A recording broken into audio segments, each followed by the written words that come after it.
पिछले कुछ दिनों से शायद आपने भी ऐसी खबरें सुनी या पढ़ी होंगी कि देश में फ्यूल क्राइसिस होने वाला है, पेट्रोल पंप सूखने वाले हैं। आखिर हो क्या रहा है? एक तरफ तो रूस ने तेल के एक्सपोर्ट पर बैन लगा दिया और दूसरी तरफ देश के तेल भंडार को लेकर एक बड़ी चिंताजनक रिपोर्ट सामने आ गई। तो सवाल ये है कि क्या सच में हमारी गाड़ियों की टंकियां खाली रहने वाली हैं? तो क्या वाकई ये चिंता की बात है?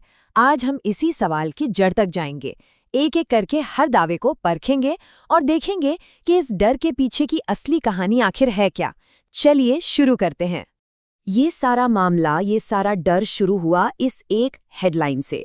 बीबीसी न्यूज़, जो कि एक बहुत बड़ा नाम है, उन्होंने सीएजी की रिपोर्ट का जिक्र करते हुए कहा कि भारत के पास सिर्फ 5 दिन का स्ट्रेटेजिक ऑयल रिजर्व बचा है। अब जाहिर है ऐसी खबर पढ़कर किसी को भी टेंशन हो जाएगी। और फिर जैसा कि अक्सर होता है, इस खबर ने राजनीतिक रंग भी ले लिया। कांग्रेस के पवन खेड़ा ने इस रिपोर्ट को रूस के एक्सपोर्ट बैन से जोड़ दिया। तो अब हुआ ये कि दो अलग अलग बड़ी खबरें एक साथ मिल गईं और एक बड़े संकट की तस्वीर बन गई। डर का माहौल असल में यहीं से बनना शुरू हुआ। तो चलिए अब इस डर और पॉलिटिक्स से थोड़ा बाहर निकलते हैं और सीधे फैक्ट्स पर आते हैं। और सबसे पहला फैक्ट जुड़ा है रूस के उस बैन से। देखिए, इस बैन का असली मतलब समझने के लिए हमें 2 शब्दों का फर्क समझना बहुत जरूरी है, कच्चा तेल और पेट्रोल। कच्चा तेल, जिसे हम क्रूड ऑयल भी कहते हैं, वो तेल है जो सीधा जमीन के नीचे से निकाला जाता है, एकदम रॉ, कच्चा। इसे समझने का सबसे आसान तरीका है, मान लीजिए ये दूध है। और पेट्रोल, जो हम अपनी गाड़ियों में भरवाते हैं, वो इसी कच्चे तेल को साफ करके यानी रिफाइन करके बनता है।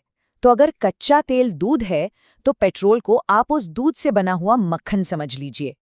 अब यहीं पर है सबसे बड़ा ट्विस्ट। रूस ने जो बैन लगाया है वो अपने मक्खन पर लगाया है, मतलब तैयार पेट्रोल और डीजल के एक्सपोर्ट पर। जबकि भारत रूस से खरीदता क्या है? दूध यानी कच्चा तेल। और हम अपना मक्खन यानी पेट्रोल अपनी ही रिफाइनरियों में खुद बनाते हैं। तो इसका सीधा सा मतलब ये है कि रूस के इस बैन का हमारी सप्लाई पर कोई डायरेक्ट असर है ही नहीं। और ये जो हम कह रहे हैं कि हम खुद बनाते हैं, ये कोई छोटी मोटी बात नहीं है। भारत में हर रोज लगभग 56 लाख बैरल कच्चे तेल को पेट्रोल डीजल में बदलने की कैपेसिटी है। ये हमारी अपनी ज़रूरतें पूरी करने के लिए एक बहुत बहुत बड़ा नंबर है। ठीक है, तो रूस वाली बात तो एकदम साफ हो गई। अब आते हैं उस दूसरी बड़ी खबर पर कि हमारे पास सिर्फ 5 दिन का तेल बचा है। क्या इस दावे में कोई सच्चाई है? चलिए अब जरा इस हेडलाइन का भी पोस्टमार्टम करते हैं। देखिए, यहाँ पर कहानी को अधूरा बताया गया। वो जो 5 या 10 दिन का रिजर्व है, वो सिर्फ स्ट्रेटेजिक रिजर्व है। मतलब ये वो तेल है जिसे सरकार बहुत ही इमरजेंसी के लिए बचाकर रखती है। इसके अलावा जो तेल कंपनियां रोजाना इस्तेमाल के लिए रखती हैं, वो स्टॉक करीब करीब 64 दिनों का है। और जब इन दोनों को मिला दिया जाता है तो देश का कुल स्टॉक हो जाता है 74 दिनों का। तो अब बताइए, कहाँ 5 दिन और कहाँ 74 दिन? फर्क बिल्कुल साफ है। और ये बात हम अपने मन से नहीं कह रहे हैं। सरकार की जो ऑफिशियल फैक्ट चेक करने वाली एजेंसी है, पीआईबी, उसने भी यही बात साफ की है कि देश के पास 74 दिनों की टोटल कैपेसिटी है और उसमें से 60 दिन से ज्यादा का स्टॉक हमेशा हमारे पास रहता है। मतलब सप्लाई की कमी वाली बात तो पूरी तरह से गलत है। तो क्या इसका मतलब ये हुआ कि हमें कोई चिंता करने की जरूरत ही नहीं है, सब ठीक है? नहीं, इतनी भी जल्दी नहीं, क्योंकि कहानी सप्लाई की भले ही न हो, पर कीमत की जरूर है। और इसका असर सीधा सीधा हमारी जेब पर पड़ता है। समझते हैं कैसे? हुआ ये कि जब रूस ने प्रीमियम पर कच्चा तेल बेचना शुरू किया तो इंटरनेशनल मार्केट में दाम $60 से बढ़कर $80 के भी पार चले गए। ये एक बहुत बड़ा जंप था। लेकिन मजे की बात ये थी कि भारत में पेट्रोल पंप पर दाम लगभग उतने के उतने ही रहे। तो भाई ये जादू हुआ कैसे? इसका जवाब छिपा है सरकार के एक फैसले में। देखिए, जब इंटरनेशनल मार्केट में तेल महंगा हुआ तो जाहिर है भारतीय कंपनियों की लागत भी बढ़ गई। अब इस बढ़ी हुई लागत का बोझ आम लोगों पर ना पड़े, इसके लिए सरकार ने अपनी कमाई छोड़ दी।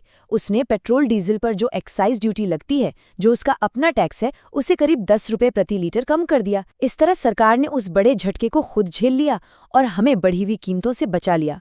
तो इस पूरी पड़ताल से हम क्या समझें?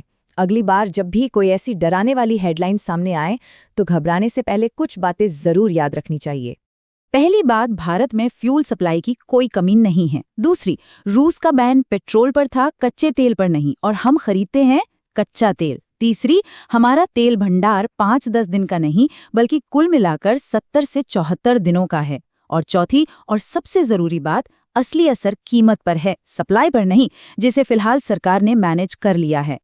और आखिर में ये सारी बातचीत हमें एक बहुत बड़े सवाल पर लाकर खड़ा करती है। आज के इस दौर में जब हर तरफ हेडलाइंस का शोर है, जो शायद हमें डराने या भटकाने के लिए ही बनाई गई हैं, ऐसे में हम पूरी तस्वीर देखने और सच को समझने की आदत कैसे डालें? ये सवाल सिर्फ तेल की कीमतों का नहीं है, बल्कि हमारी अपनी समझदारी का है।